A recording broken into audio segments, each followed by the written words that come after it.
As he made his way into the chamber last night, there was an image of a Democratic congresswoman holding up a sign behind him. Her sign read, "This is not normal." To that, my next guest tweeted the following. He said, "What is not normal? Is it the lady behind you and teal and her posture?" Joining me now is the president of Barstool Sports, Dave Portnoy, joins us on the Will Cain Show. What's up, Dave? How are you doing today? I'm good. How are you? You know, I'm good. Thank you, Dave. I don't think it is normal. I think everything happening in America right now, it's not normal. I think that everyone can acknowledge that. The question is that good or is that bad? It seems like for many voters, they were ready to break the way things were normally done in Washington, D.C. Yeah, I'd agree with that. I mean, that's why Trump was elected, right? There's a lot of people complaining for him trying to do exactly what he said he was elected to do.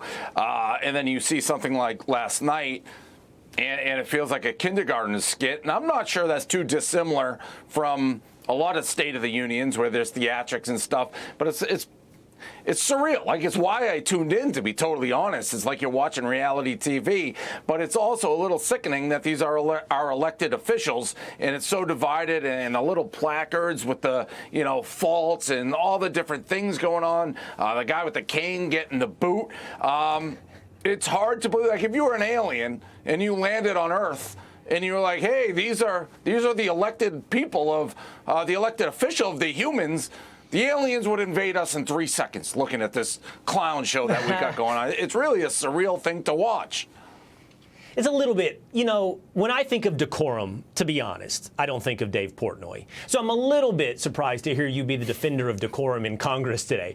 Here's the thing. It doesn't bother me, Dave. It actually doesn't bother me to see them hold up their little placards or hold up the signs that say this is not normal. What I would take issue with is the substance they're choosing to make a point over. So last night, Donald Trump rattles off a list of accomplishments, right? And those things included, a kid who survived cancer, who's been given a Secret Service honorary badge. It included, keeping men out of women's sports. It included arresting one of the terrorists responsible for the Abbey Gate bombing in Afghanistan. And that stuff is the stuff that Democrats chose to sit on their hands about. So I don't mind the theatrics, but I think it's revealing about where they choose to be theatrical. Well, Trump nailed it, and shout out to my dad. This goes to him. If Trump handed my dad $100, my dad would say, what are you doing? Why didn't you give me $200? So Trump basically said that during the speech. There's nothing he could do. He could cure cancer, and they would say, well, you didn't get AIDS, did you? So that's how the people who don't like Trump, the Democrats, are going to act. It doesn't matter what he did, what he said, what person was there. They're never going to clap. They're never going to stand. They're never going to acknowledge. They hate his guts, and there's nothing he can do ever to change that. Okay, here's that moment you're talking about. He said, basically, I could cure one of the world's worst diseases, and it wouldn't please Democrats. Yeah, he's 100% accurate. They're never going to give him any credit or acknowledgement or props.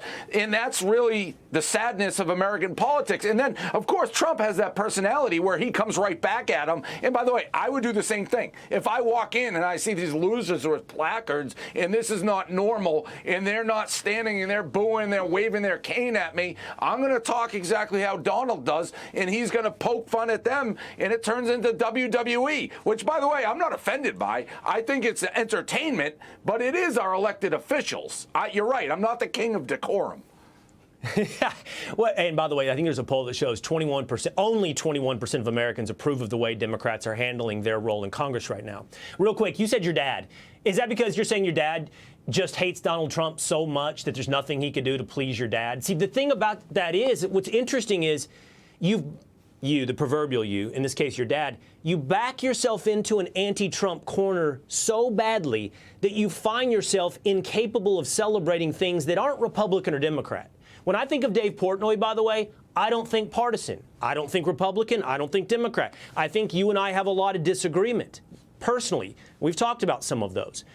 But you can't find yourself hating Donald Trump backed into a corner where what you're opposing isn't just Republican stuff, But like American stuff, these are just regular American values. Yeah, I 100% agree. It's a debate that I have, and they are backed into a corner because they've been beating this drum that this guy's a threat to democracy, compare him to Nazi at times, everything bad in the book, and they cannot take a step back and go, hey, maybe we're wrong, or hey, maybe the majority of the country wanted this guy in office and voted for him, and you're this minority right now stamping your feet, making all this noise. I mean, you want to hear a story. My dad was getting mad at Trump that he looks young for his age. Like we were on a tangent about that. But it's a broken brain syndrome with Donald Trump that we've had for a long time now in this country. And it is sad and it's unfortunate. Okay, but, and this is to my point about it's not really, again, you know, when I had you on today, I thought, okay, I have Dave on, and we're going to talk about what happened last night. And I don't want to push you into this partisan place. I mean, I know you endorsed President Trump before the election. But again, you're not a partisan in that you're not reliably in agreement with somebody like me. But I'm internalizing this, like, where's the Democratic Party now? Because they're opposed to almost everything that has an 80% approval rating in America. Like, they want to be on the 20% side. And they are in support of things that don't have anything to do with America, like Ukraine.